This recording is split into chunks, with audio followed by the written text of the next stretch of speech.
अस्सलाम वालेकुम, welcome to my channel voice over by Aamna Shah. I hope कि आप खुश होंगे। कहानी शुरू करने से पहले आपसे रिक्वेस्ट है कि अगर आपको मेरा कंटेंट पसंद आता है तो प्लीज़ मेरे चैनल को सब्सक्राइब करें। आइए कहानी का आगाज़ करते हैं। मैं अपनी डायरी से एक दिलचस्प तफ्तीशी कहानी पेश कर रहा हूँ। अपनी सर्विस में बेशुमार वारदातों की तफ्तीश की है, लेकिन हर तफ्तीश इस काबिल नहीं होती कि सुनाई जा सके। सिर्फ वही तफ्तीश सुनाने के काबिल होती है जिसमें कोई दिलचस्प वाक़या या कहानी शामिल हो, या तफ्तीश का कोई कमाल हो, सुराग रसानी की कोई महारत हो। ये जो कहानी मैं सुनाने लगा हूँ, आज से 50 साल पहले का वाक़या है। ये 1951 की बात है। इन दिनों में थाना मुट्टवाना ज़िला खोशाब में SHO तैनात था। इन वक्तों में मुट्टवाना को ज़िला सरगोदा लगता था। अब मैं आपको सुनाता हूँ इस केस की तफ्तीश। सुबह का वक्त था और मैं थाने में बैठा हुआ था। मेरे पास मेरा ASI रशीदुद्दीन कुरैशी बैठा हुआ था। हम दोनों एक केस पर तबादला ख्याल कर रहे थे। एक कांस्टेबल ने आकर बताया कि मौजा रोड़ा मक्कू का नंबरदार कुछ आदमियों के साथ आया है और मुझसे मिलना चाहता है। मैं इस नंबरदार को अच्छी तरह जानता था और उसके साथ मेरी अलेख सलेख भी थी। उसका नाम गुलाम मोहम्मद था और उसका इलाका मेरे थाने मुट्टवाना के तहत आता था। मैंने कांस्टेबल से इन्हें दूसरे कमरे में बिठाने को कहा और यह भी कहा कि वो आने वालों के लिए शरबत का बंदोबस्त करे। मैंने देखा वो लोग अपने ऊँट थाने के बाहर दरख्तों के साथ बांध चुके थे। हो सकता है कि कुछ लोग हैरान हों कि थाने में आने वालों को शरबत क्यों पिलाया जा रहा था। इस सिलसिले में वजाहत कर दूं कि ये लोग 20 कोस दूर से सफ़र करके आए थे। उन्होंने रात भर सफ़र किया होगा, तब जाके सुबह के वक्त थाने पहुंचे थे। आने वालों को शरबत पिलाया गया और कुछ देर आराम करने दिया गया। इसके बाद मैंने नंबरदार गुलाम मोहम्मद से आने की गर्ज़ व ग़ायत पूछी तो उसने बताया कि वो एक मुकदमा दर्ज करवाने के लिए आए हैं। मैंने उससे ज़बानी तफसील सुनी जो खासी दिलचस्प और अनोखी थी। गुलाम मोहम्मद के साथ एक 60 साला बूढ़ा भी था जिसका नाम बख्शू था और ये रिपोर्ट बख्शू की तरफ से दर्ज हुई थी। बख्शू ने जो कुछ सुनाया वो मैं मुख्तसर करके सुना देता हूँ। बख्शू एक बड़े इलाके डेरा गंजा का बड़ा ज़मींदार था। उसकी खासी ज़रई और गैर ज़रई ज़मीन और जायदाद थी। उसका एक ही बेटा था जिसका नाम उसने गुल माजूर रखा था। ये बेटा शादीशुदा था और इसकी बीवी हामला थी। 2 माह पहले उसका बेटा घर से ऊँट खरीदने के लिए निकला, लेकिन फिर वापस घर न पहुँच सका। उसके उन्होंने थाने में रिपोर्ट भी दर्ज कराई थी और अपने तौर पर भी तलाश किया था, लेकिन इसका कोई सुराग न मिला। गुल मवाज के पास अच्छी खासी रकम थी। बख्शू के छोटे भाई के 5 बेटे थे। इन लोगों ने बख्शू की जायदाद पर नज़र रखी हुई थी और मुख्तलिफ हीले बहानों से उसकी जायदाद हथियाने की कोशिश करते रहते थे। इन्हीं लोगों की वजह से बख्शू के अकलौते बेटे की जान को खतरा रहता था। शक ये था कि इन लोगों ने ही गुल मवाज को कहीं गायब कर दिया है। पूरी बिरादरी में इन्हीं लोगों का रोब दबदबा था। इनके मुकाबले में बख्शू और उसकी बूढ़ी बीवी की कोई हैसियत न थी। ये 2 माह पहले के वाक़यात थे जो बख्शू ने मुझे सुनाए। मुझे इस थाने का चार्ज संभाले हुए अभी थोड़ा ही अरसा हुआ था और इस वक्त कोई और थानेदार इस थाने में इंचार्ज था। बख्शू ने ताज़ा बात जो सुनाई उसे सुनकर मैं हैरान रह गया। उसने बताया कि 2-3 दिन पहले इसकी बहू को दर्द ज़ह हुआ था। इसकी बीवी ने गांव की दाई को बुलवा लिया। बख्शू के भतीजों की बीवियां भी आ गईं और उसकी भतीजियां भी आ गईं। उन्होंने किसी बहाने से बख्शू की बूढ़ी बीवी को बाहर ही बैठने को कहा। थोड़ी देर बाद जच्चगी वाले कमरे से रोने की आवाज़ें आने लगीं। पता लगा कि बख्शू की बहू जच्चगी के दौरान मर गई है और बच्चा भी पेट के अंदर ही मर गया है। वो देहाती लोग थे, किसी ने गौर न किया कि जच्चा कैसे मर गई है। इनके इलाके में ऐसे केस अक्सर होते रहते थे। यहाँ शहर वाली सहूलतें नहीं थीं। ये सारा इलाका रेगिस्तानी था और वैसे भी ये 1951 की बात है। बहरहाल मरने वाली के कफन दफन का इंतज़ाम किया गया और जनाजा कब्रिस्तान ले गए। जब मैयत को कब्र में उतारने लगे तो अचानक मुर्दा औरत ने लहद उतारने वाले एक शख्स का बाजू बड़ी मजबूती से पकड़ लिया। वो शख्स खौफजदा हो गया और चीखने लगा कि मुर्दे ने इसे पकड़ लिया है। जनाजे के साथ आने वाले लोग ये मंजर देखकर खौफजदा हो गए। जिसका बाजू मैयत ने पकड़ा था वो तो दहशत से ही बेहोश होकर गिर पड़ा। इतनी देर में मुर्दा औरत उठकर बैठ गई। अब तो लोगों की चीखें निकल गईं। उन्होंने अपनी ज़िंदगी में ऐसा दहशतनाक मंजर नहीं देखा था कि कोई मुर्दा जिंदा हो गया हो। बख्शू की बहू ने लोगों से कहा कि वो मरी नहीं थी, बेहोश हो गई थी। फिर उसने इमाम मस्जिद को पास बुलाया। इमाम मस्जिद उसका उस्ताद रह चुका था और वो खासा दिलेर आदमी था। वो बख्शू की बहू के पास चला गया। बहू ने उसको बताया कि उसका बच्चा घर में अनाज रखने वाले भड़ोले में पड़ा हुआ है। ये कहकर उसने इमाम मस्जिद का हाथ पकड़ा और कफन समेत अपने घर की तरफ चल पड़ी। तमाम लोग एक जुलूस की शक्ल में उनके पीछे पीछे चल पड़े। जो भी ये मंजर देखता हैरान रह जाता। एक कफनपोश औरत ने इमाम मस्जिद का हाथ पकड़ा हुआ था।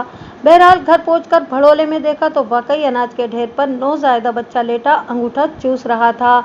इस बच्चे को नहलाया भी नहीं गया था। माँ ने झपट कर अपने बच्चे को सीने से लगाया और फिर उसे दूध पिलाने लगी। यूं बख्शू के बेटे की निशानी उसका पोता मौत के जबड़ों से निकल आया और उसकी बहू भी मरकर जिंदा हो गई। यहाँ मैं शहरी लोगों को भड़ोले के मुतालिक बता दूं कि ये क्या चीज़ होती है। ये मिट्टी का एक बहुत बड़ा मटका नुमा बर्तन होता है जो ऊपर से खुला फिर नीचे से गोलाई में बड़ा होता है और सबसे निचला हिस्सा खासा तंग होता है। इस तंग हिस्से में सामने की तरफ एक सुराख या खिड़की रखी जाती है।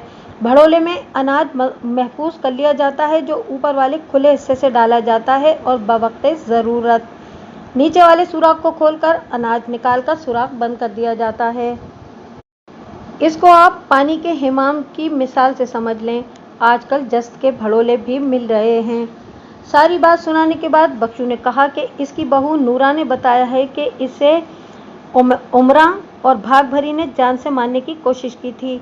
अब बख्शू अपनी बहू और पोते को इमाम मस्जिद की हिफाजत में देखकर नंबरदार गुलाम मोहम्मद को साथ लेकर रिपोर्ट दर्ज करवाने आया था। इसके अलावा इसने दरख्वास्त की कि इसके गुमशुदा बेटे गुलमवाज को भी बरामद किया जाए। मैंने ज़ेर दफ़ा 307 के तहत मुकदमा दर्ज कर लिया और इसके अलावा बख्शू के बेटे गुलमवाज की मफकूदुल खबरी की रिपोर्ट रोज़नामचे में दर्ज की और उसका हुलिया लिखकर मुल्हिका थानों में इश्तहार शोर व गौगा जारी कर दिए। आजकल के दौर में शायद ही कोई पुलिस अफसर हो जो ऐसी कार्रवाई करता हो। कानून यह है कि गुमशुदा अफराद के इश्तहार शोर व गौगा जारी करने के बाद थोड़ा सा शक पड़ने पर मुकदमा ज़ेर दफ़ा 64 दर्ज करना चाहिए जो मैंने मौके पर जाकर करना था। मैंने इसी वक्त बख्शू के गांव डेरा गंजा जाने और जाय वारदात पर जाने का फैसला कर लिया। मैंने एएसआई और चंद कांस्टेबलों को साथ लिया और हम ऊँटों पर बैठकर डेरा गंजा रवाना हो गए। ये ऊँट सरकारी तौर पर थाने को मिले हुए थे।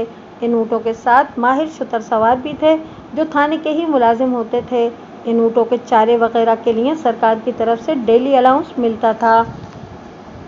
यहाँ मैं पढ़ने वालों की सहूलत के लिए इस इलाके के मुतालिक तफसील से बता दूं ताकि वो इलाके और वहाँ के माहौल को समझ सकें।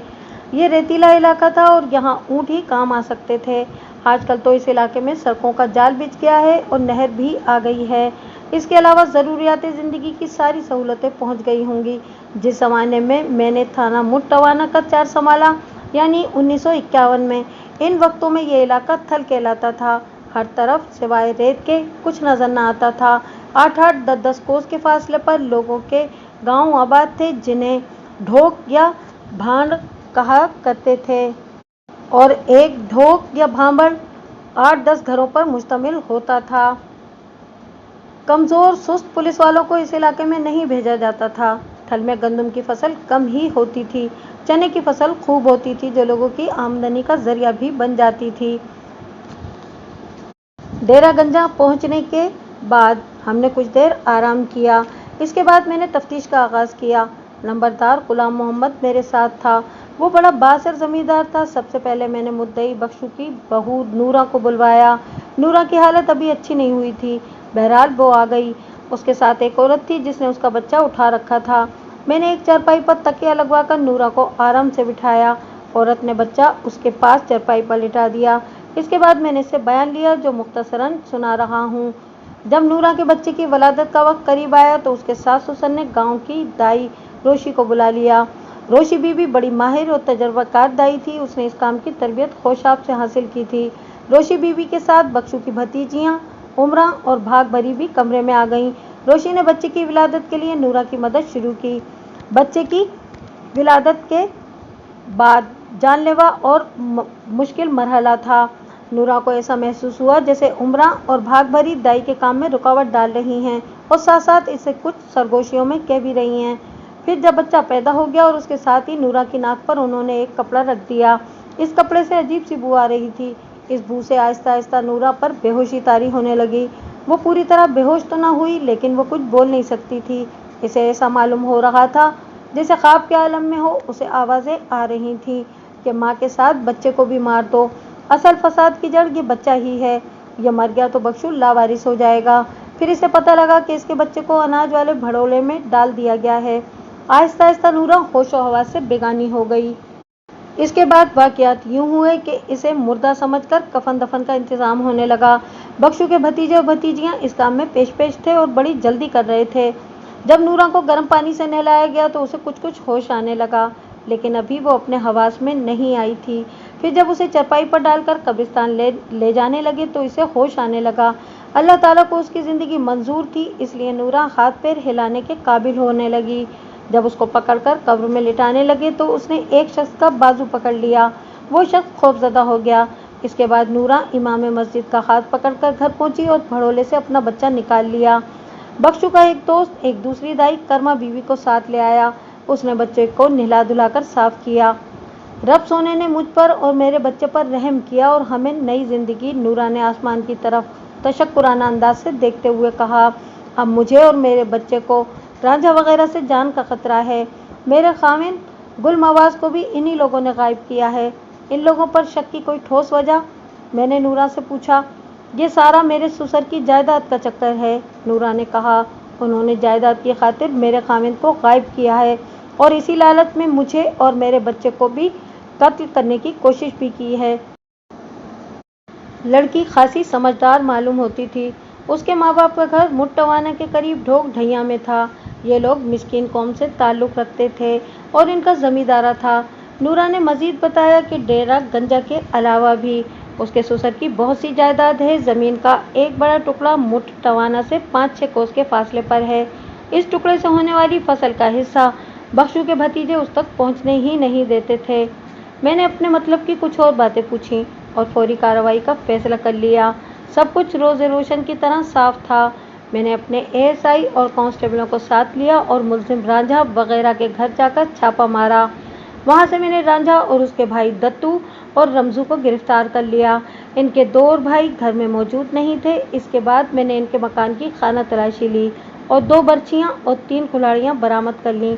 इन हथियारों की बरामदगी मैंने फरो मुरतब की और मुलजिमान को ज़ेर दफ़ा 54 के तहत गिरफ्तार कर लिया।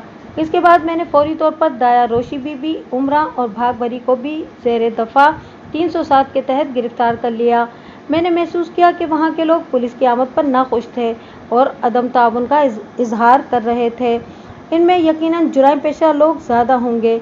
मैंने मस्जिद के लाउड स्पीकर पर ऐलान कराया कि गांव के लोग पुलिस के साथ पूरा ताउन करें और कोई बात ना छुपाएं। यह न समझे कि थाना यहाँ से दूर है। मैं एक दिन की मुसाफत करके यहाँ पहुँच सकता हूँ और बदमाश और फसादी लोगों का हशर ख़राब कर दूँगा। मेरे इस ऐलान से डेरा गंजा पर ऐसा दबदबा बैठा कि लोग सीधे हो गए और अज खुद ताउन करने लगे। अब लोग आकर दाया रोशी, उमरा और भाग भरी को लानत मलामत करने लगे थे। मैंने इनके बयान लिए। सबसे पहले मैंने दाया रोशी बीवी का बयान लिया। उसने अपने बयान में बताया कि वो बाकायदा दाया का काम करती है। उसने खोशाब के सरकारी अस्पताल से इस काम की ट्रेनिंग ले रखी है। उसने अस्पताल से क्लोरोफार्म चुरा के अपने पास रखी हुई थी। जब कभी जच्चगी के दौरान जच्चा को तकलीफ ज़्यादा होती तो वो ज़रा सी क्लोरोफार्म सुंघा देती, जिससे उसको सहूलत हो जाती थी। मैं लालच में आ गई थी थानेदार साहब, उसने शर्मिंदगी से कहा। उमरा और भाग भरी के कहने पर मैंने नूरा बीवी को ज़्यादा क्लोरोफार्म सुंघा दी। नूरा की बेहोशी को हमने मौत समझा। गांव के किसी भी फर्द ने नब्ज चेक न की। वैसे भी हमने सबको यकीन दिला दिया था कि नूरा मर गई है। तुमने बच्चे को जिंदा क्यों छोड़ दिया था? मैंने इससे पूछा। सच पूछे तो मुझे अल्लाह का खौफ आ गया था, रोशी ने कहा। मैंने बच्चे को भड़ोले में डाल दिया। मैंने शहादत एक्ट के तहत ज़ेर दफ़ा 27 रोशी की निशानदही पर क्लोरोफार्म की शीशी बरामद कर ली और गवाहों से दस्तखत करा लिए। उमरा और भाग भरी को पूछगछ के लिए बुलाया तो वो खौफ से कांप रही थीं। उन्होंने कुछ कहने की बजाय रोना शुरू कर दिया और मेरे आगे हाथ जोड़ दिए। मैंने बड़ी मुश्किल से इनसे बयान लिया। दोनों ने अपने जुर्म का एतराफ़ कर लिया और पशेमानी जाहिर करने लगीं। इसके बाद मैंने रांझा, दत्तू और रमजू को तफ्तीश की चक्की में डालने का फैसला किया। ये मर्द थे, और इनसे कुछ उगलवाना आसान नहीं था। औरतों ने फौरन इकबाली बयान दे दिए थे। रात खासी हो चुकी थी, लिहाजा मैं तमाम मुल्जिमान को गिरफ्तार करके थाने ले आया। अलग सुबह तमाम मुल्जिमान को जिस्मानी रिमांड के लिए खोशाब मजिस्ट्रेट की अदालत में भिजवा दिया। शाम तक मुल्जिमान को मजिस्ट्रेट के पास ले जाने वाले कांस्टेबल मुल्जिमों को लेकर आ गए। मजिस्ट्रेट ने 8 दिन का रिमांड दे दिया था। औरतों से मजीद पूछगछ और इनके रिमांड की जरूरत न थी, इसलिए इनको दूसरे रोज जुडिशियल रिमांड पर खोशाब जेल भेज दिया। मैंने बरामद होने वाली क्लोरोफॉर्म केमिकल एग्जामिनर के पास मुआयने के लिए भिजवा दी थी। इसके मुताबिक रिपोर्ट आई कि ये क्लोरोफॉर्म इनहाइड्रेट है, जो बेहोश करने के काम आती है, लेकिन ज्यादा मिकदार में दी जाए तो मौत का बाइस भी बन सकती है।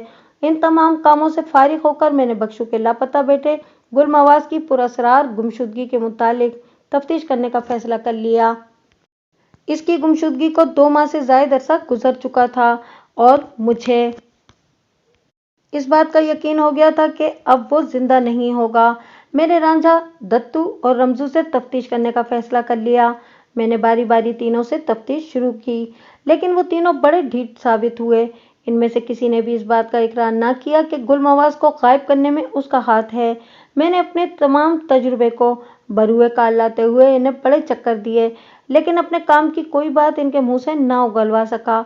अभी इनके 2 भाई ताजा और मानी भी लापता थे। वो पुलिस के खौफ से कहीं छुप गए थे। मैंने इनकी तलाश के लिए मुखबिर छोड़ रखे थे, मगर अभी तक कहीं भी इनकी मौजूदगी की इत्तला नहीं मिली थी। मैं आमतौर पर तशद्दुद का कायल नहीं था, लेकिन अगर मुझे इस बात का यकीन होता कि जिससे मैं तफ्तीश कर रहा हूँ वही मुजरिम है और झूठ बोलकर चक्कर देने की कोशिश कर रहा है, तो फिर मैं 3rd डिग्री इस्तेमाल करना जरूरी समझता था।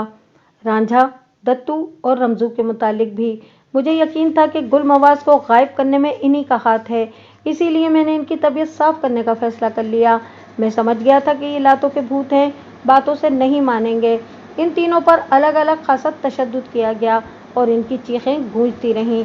तशद्दुद के बाद मैंने फिर इनसे पूछगछ की, लेकिन वो अपने इनकार पर कायम रहे। इन तीनों भाइयों में रांझा सबसे बड़ा था और खासा होशियार लगता था और बड़े एतमाद से बात करता था। आप हमारे पीछे क्यों पड़ गए हैं? रांझा ने कहा। इसकी गुमशुदगी की कोई और वजह भी तो हो सकती है। तुम लोग इसकी जायदाद पर कब्जा करना चाहते हो, मैंने कहा। इसी चक्कर में तुम्हारी बहनों ने नूरा और उसके बच्चे को कत्ल करने की कोशिश की, जो नाकाम रही। सीधी सी बात यह है कि गुल नवाज के बाद उसका बच्चा भी ना रहता तो बख्शू के मरने के बाद सारी जायदाद तुम लोगों को मिलनी थी। आपने एक और इम्कान पर गौर नहीं किया, रांझे ने कहा। इसके गायब होने की एक और वजह भी हो सकती है। वो क्या? मैंने पूछा। गुल नवाज बड़ा खूबसूरत जवान था, रांझे ने कहा। अक्सर लड़कियां इससे दोस्ती की ख्वाहिशमंद रहती थी और उसको भी लड़कियों से दोस्तियां लगाने का शौक था। हो सकता है कि वो किसी लड़की के चक्कर में मारा गया हो। मैंने इस पहलू पर सोचा तो मुझे उसकी बात में वजन महसूस हुआ। इससे पहले मेरा जहन सिर्फ रांझा वगैरह पर अटका हुआ था। अब मैंने दूसरे पहलुओं पर भी सोचना शुरू कर दिया। मैंने रांझा को हवालात में भेज दिया और फौरन इस पहलू पर गौर करने लगा कि कोई दूसरा भी गुल नवाज को कत्ल या गायब कर सकता है। सोचते सोचते मुझे ख्याल आया कि बख्शू ने कहा था कि जिस दिन इसका बेटा लापता हुआ था उस दिन वो घर से ऊँट खरीदने के लिए निकला था और उसके पास अच्छी खासी रकम थी। ऐसा भी हो सकता था कि उसकी भनक किसी मुजरिमाना जहनियत रखने वाले शख्स को मिल गई हो और उसने मौका पाकर गुल नवाज को कत्ल करके कहीं दबा दिया हो और रकम निकाल ली हो। मैंने इस पहलू पर भी तफ्तीश के दायरे को फैलाने का फैसला कर लिया। इसके लिए ज़रूरी था कि इस इलाके के जुराइम पेशा लोगों को थाने बुलाकर पूछताछ की जाए। मैंने एएसआई से कहा वो इस इलाके यानी डेरा गंजा और उसके गिरदोनवा के इलाकों के तमाम जुराइम पेशा आदमियों को मेरे पास ले आए। याद रहे कि मैं ये तफ्तीश थाने में बैठकर नहीं बल्कि डेरा गंजा में कर रहा था। बख्शू ने अपनी बैठक मेरे लिए मखसूस कर दी थी। इस दौरान मैं थाने में मैं सिर्फ बवक्त ज़रूरत ही चला जाता था। 2-3 घंटों के बाद एएसआई 3 आदमियों को लेकर मेरे पास आया। पता लगा कि इस इलाके के ये गुंडे बदमाश हैं और मौका मिलने पर छोटे मोटे जुर्म भी कर गुजरते हैं। मैंने इनसे पूछगछ की और उन्हें डराया कि इनमें से जिसने भी ये वारदात की है बक दे, वरना मैं बहुत बुरा सलूक करूँगा। तीनों कस्में खाने लगे कि ये इनकी हरकत नहीं है और किसी को कत्ल करने का तो सवाल ही पैदा नहीं होता। मैं ऐसे लोगों के साथ शराफत से पेश आने का कायल नहीं था। मैंने एएसआई से कहा, कि वो इनको ले जाए और खूब रगड़ा दे। एएसआई ने लेकर बाहर वीराने में चला गया। 3 कांस्टेबल उसके साथ थे। तकरीबन 20-25 मिनट बाद एएसआई इन तीनों को वापस लेकर आ गया। इनकी हालत बहुत बुरी हो रही थी और सर मुंह पर रेत ही रेत नजर आ रही थी। मेरा एएसआई रशीदुद्दीन कुरैशी बड़ा सेहतमंद आदमी था और इसे तशद्दुद करने में बड़ा मज़ा आता था। उसने थोड़ी ही देर में इन तीनों का बुरा हशर कर दिया था।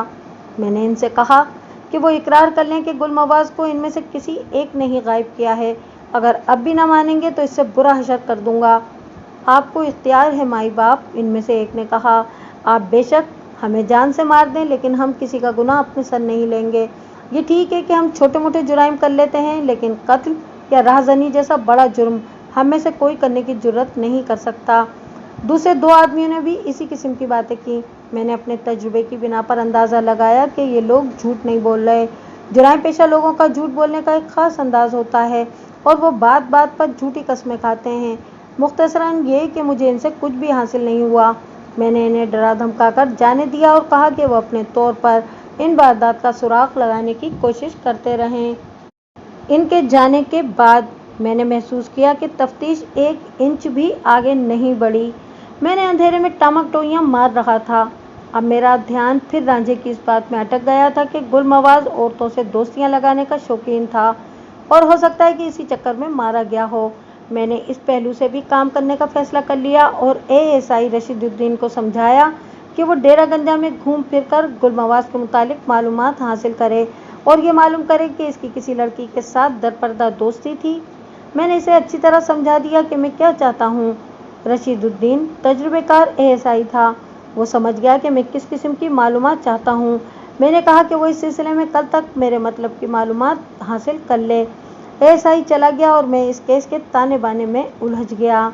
मैंने लापता गुलमवाज के मुतालिक जो इश्तहार शोरो गौगा जारी किया था, उसके जवाब में भी किसी इलाके से कोई इतला नहीं मिली थी। इसके अलावा भी मैंने अपने मुखबिर छोड़ रखे थे जो गुलमवाज का सुराग लगाने की कोशिश कर रहे थे, लेकिन अभी तक कोई काम की बात मालूम नहीं हुई थी। शाम हो रही थी, इसलिए मैंने बाकी कार्रवाई अगले दिन पर छोड़ दी। दूसरे दिन का सूरज हस्ब मामूल आग बरसाता हुआ तुलू हुआ। तेज धूप से रेत तपने लगी और दिन के आगाज में ही गर्मी ने जोर पकड़ लिया। थोड़ी देर बाद एएसआई रशीदुद्दीन मेरे पास आ गया। वो मेरी मतलूबा मालूमात ले आया था। उसने मुझे जो कुछ बताया, उसने मेरे लिए तफ्तीश का एक नया रुख मुतय्यन कर दिया। उसने जो मालूमात हासिल की थी, इनके मुताबिक गुलमवाज के मुतालिक रांझा ने जो कुछ बताया था वो गलत निकला। गुलमवाज के हमसायों और दोस्तों वगैरह ने बताया कि वो एक शरीफ आदमी था और दूसरों की माँ बहन को अपनी माँ बहन समझता था। इसके मुतालिक ये भी मालूम हुआ कि उसने कभी किसी औरत के साथ दोस्ती नहीं की। उसकी शादी भी उसके वालिदैन की पसंद से हुई थी। ये रिपोर्ट सुनकर मुझे महसूस हुआ कि रांझा ने तफ्तीश से भटकाने के लिए मुझे गलत रुख पर डाला था। मुझे इसकी मक्कारी पर बड़ा गुस्सा आया और मैंने एक कांस्टेबल से कहा कि वो रांझा को मेरे पास ले आए। अब मुझे यकीन हो गया था कि असल मुल्जिम रांझा और उसके भाई हैं। मैंने इरादा कर लिया कि इनकी हड्डियां तोड़ दूंगा।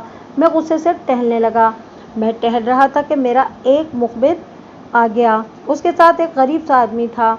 मेरे पूछने पर उसने जो बात मुझे सुनाई, उसे सुनकर मुझे यूं लगा कि सारा मसला ही हल हो गया है। इससे पहले मैं मायूसी के अंधेरों में भटक रहा था।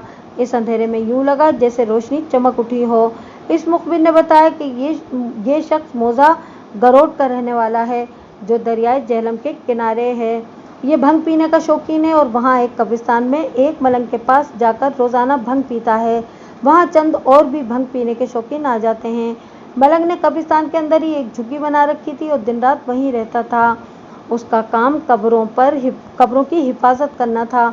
उसके अलावा वो गोरकन भी था। ये मलंग हर वक्त लाल रंग का लंबा सा लिबादा पहने रहता था और लोगों में लाल बाबा के नाम से मशहूर था। एक रोज मलंग ने भंग के नशे में बताया कि कुछ दिन पहले रात को यहाँ कुछ लोग आए थे और उन्होंने एक जगह गड्ढा खोदकर एक लाश दबाई थी और मिट्टी डालकर चले गए थे। मलंग उन्हें पहचान न सका था। ये आदमी जो मेरे मुखबिर के साथ था, एक सरकारी महकमे में चपरासी था और मामूली पढ़ा लिखा था। इसको इश्तहार शोरो गौगा के जरिए मालूम हुआ कि 2 माह से एक आदमी लापता है, जिसके मुतालिक शुबा है कि उसे कत्ल कर दिया गया है। इस आदमी को मलंग वाली बात याद आ गई और उसने अपने दोस्त से इसका जिक्र किया और ये बातें एक दुकान पे खड़े होकर मेरा मुखबिर भी सुन रहा था। ये इत्तेफाकी था कि मेरे मुखबिर के कानों में ये बात पड़ गई। वो इस आदमी से मिला और मालूमात लेकर इसे मेरे पास ले आया। मैंने इस आदमी से अपनी मतलब की बातें पूछी। मुझे यकीन सा होने लगा कि कब्रिस्तान में दफन की जाने वाली लाश गुलमवाज की ही है। अब ज़रूरी हो गया था कि मलंग को बुलाकर इससे मज़ीद पूछगछ करूं। मैंने इस आदमी से कहा कि वो मेरे साथ होने वाली बातें किसी को ना बताए। ये कहकर मैंने उसे जाने की इजाज़त दे दी। इसके बाद मैंने एएसआई को बुलाकर कहा कि वो एक कांस्टेबल को साथ ले जाए और मौजा गिरोड के कब्रिस्तान में एक मलंग लाल बाबा को मेरे पास ले आए। मैंने उसे ये भी समझाया कि इसे प्यार और मोहब्बत से लेकर आए। एएसआई इसी वक्त चला गया। तकरीबन 1 घंटे बाद एएसआई मलंग को लेकर आ गया। ये एक सेहतमंद आदमी था जिसके लंबे लंबे बाल उसके शानों पर पड़े हुए थे। इसकी दाढ़ी बेतरतीबी से बढ़ी हुई थी और मूछें बल खाती हुई दाढ़ी में गुम हो गई थीं। भंग के नशे से उसकी आंखें सुर्ख हो रही थीं। उसने मुझे देखते ही एक नारा मस्ताना लगाया, अली हैदर, थानेदार बादशाह दी खैर।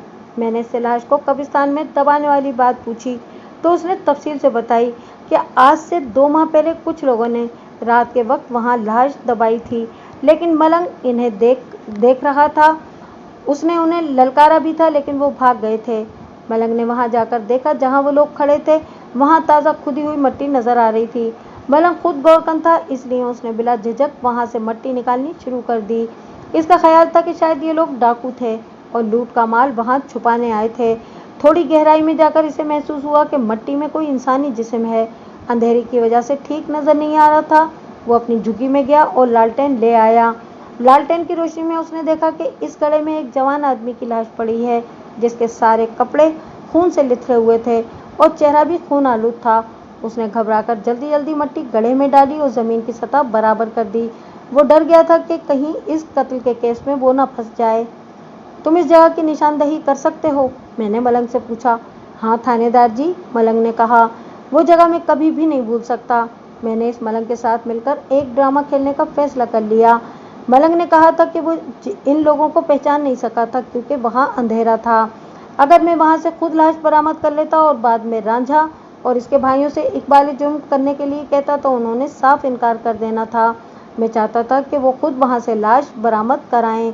इसके लिए मैंने मलंग को उसका किरदार अच्छी तरह समझा दिया और उसे इनाम का लालच भी दिया। उसने अपनी सबक बड़ी अच्छी तरह याद कर ली। ये ज़रूरी ना था कि गरुड़ के कब्रिस्तान में गुलमवाज की लाश ही दफन होती, वो किसी और की लाश भी हो सकती थी। मैंने दाव खेलने का फैसला कर लिया। मैंने मलंग को शरबत पिलवाया और उससे साथ वाले कमरे में बिठा दिया और उसे समझा दिया कि उसे कब अंदर आना है। इसके बाद मैंने मुल्ज़िमान रांझा, रमजू और दत्तू को अपने पास बुलाकर इनसे तफ्तीश शुरू कर दी। उन्होंने पहले की तरह जुर्म से इनकार किया।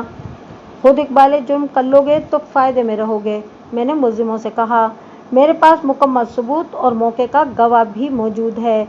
उसने तुम्हें अपनी आंखों से गुलमवाज की लाश को दफन करते हुए देखा है। ये कहते हुए मैंने इन तीनों के चेहरों पर नजरें गाड़े रखी। मैंने देखा और महसूस किया कि मेरी बात सुनकर वो ज़रा सा चौंके, लेकिन फिर अपने तासुरात पर कंट्रोल कर लिया। मैं समझ गया कि मेरा हवा में छोड़ा हुआ तीर निशाने पर बैठा है। मैंने रांझे को गिरेबान से पकड़कर अलग कर लिया और उसकी आंखों में आंखें डाल दी तो वो घबरा गया। गरोड के कब्रिस्तान में किसको दबाया था? मैंने धीमी मगर कहरज़दा आवाज़ में पूछा। मैंने आवाज़ इतनी धीमी रखी थी कि दत्तू और रमजू न सुन सकें। मैंने देखा कि मेरी बात सुनकर एकदम रांझे का चेहरा पीला पड़ गया और उसकी आंखें खौफ से फैल गईं। उसकी हालत ख़राब होने लगी। इसी वक्त मैंने मलंग को तेजशुदा इशारा दे दिया। मेरा इशारा पाते ही मलंग नारे मारता हुआ अंदर आ गया और रांझे के इर्द गिर्द नाचने लगा। उसने नाचते नाचते रुककर अपना मोटा सा डंडा रांझे की तरफ किया। आखिर पकड़े गए ना?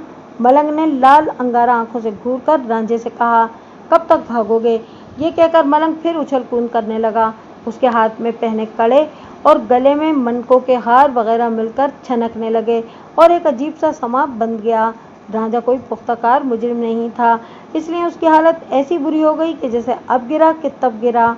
मैंने मलंग को रोका नहीं।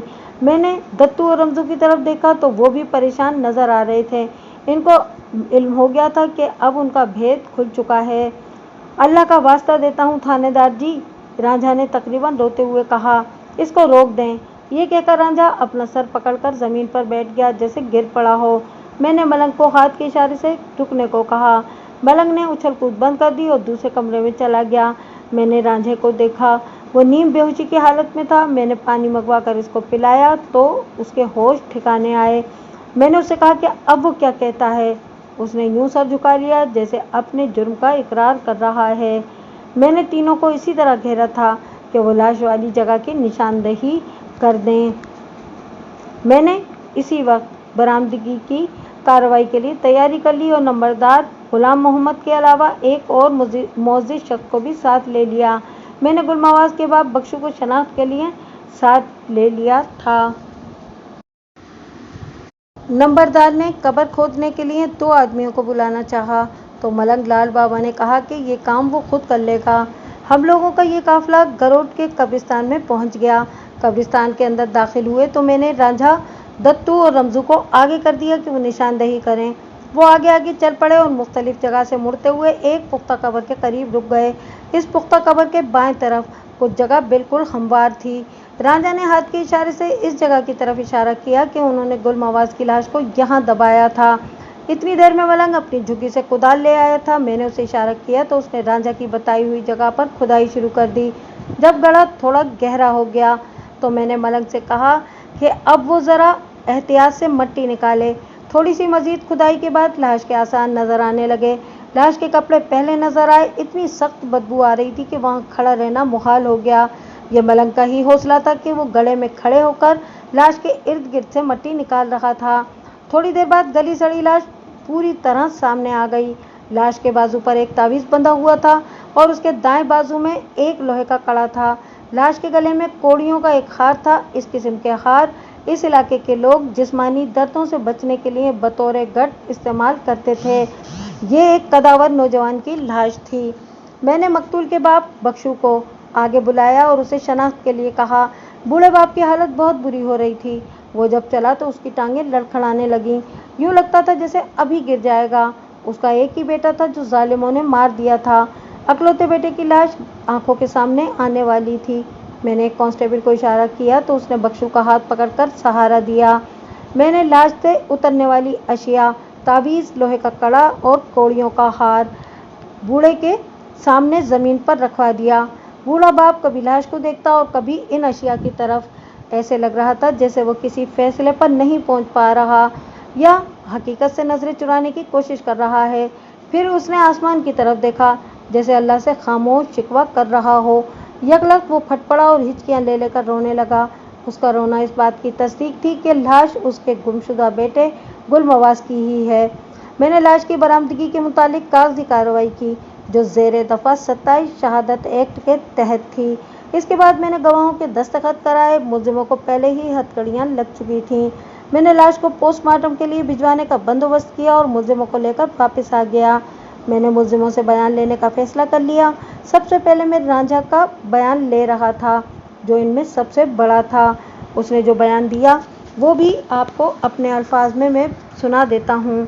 गुलमवाज और रांझा के बाप आपस में भाई थे। गुलमवाज का बाप छोटा था और रांझा वगैरह का बाप बड़ा था। बड़े भाई के 5 बेटे और 2 बेटियां थीं जबकि छोटे भाई बख्शू की एक ही औलाद थी। रांझा वगैरह का बाप 2 साल पहले फौत हो गया था। इनका बाप बड़ा फजूल खर्च और अय्याश आदमी था। उसने अपने हिस्से की ज़्यादातर ज़मीन जायदाद अल्ले तल्लों में उड़ा दी थी। अब इसकी नज़र छोटे भाई बख्शू की जायदाद पर लगी हुई थी जिसकी अभी तक कोई औलाद नहीं हुई थी। फिर अल्लाह ने उसे एक बेटा दिया जो उसकी जायदाद का वारिस था। रांझा के बाप ने कई मर्तबा बेटों के सामने इस किस्म की बातें की थी कि अगर बख्शू का बेटा पैदा ना होता तो किसी तरह उसकी जायदाद पर कब्जा कर लेते। ये बात रांझा और उसके भाइयों के दिमाग में बैठ गई। बाप के मरने के बाद उन्होंने हीले बहानों से अपने चचा की कुछ ज़मीन पर कब्जा कर लिया। बख्शू अमन पसंद शख्स था। उसने थोड़ी सी ज़मीन की परवाह न की और चुप रहा। इससे इन भाइयों के हौसले और भी बढ़ गए। अब उन्होंने गुलमवाज को रास्ते से हटाने के मंसूबे बनाने शुरू कर दिए। इस मंसूबाबंदी के नतीजे में उन्होंने सोच समझकर गुलमवाज के साथ दोस्ती पैदा कर ली। अब वो मौके की ताक में रहने लगे।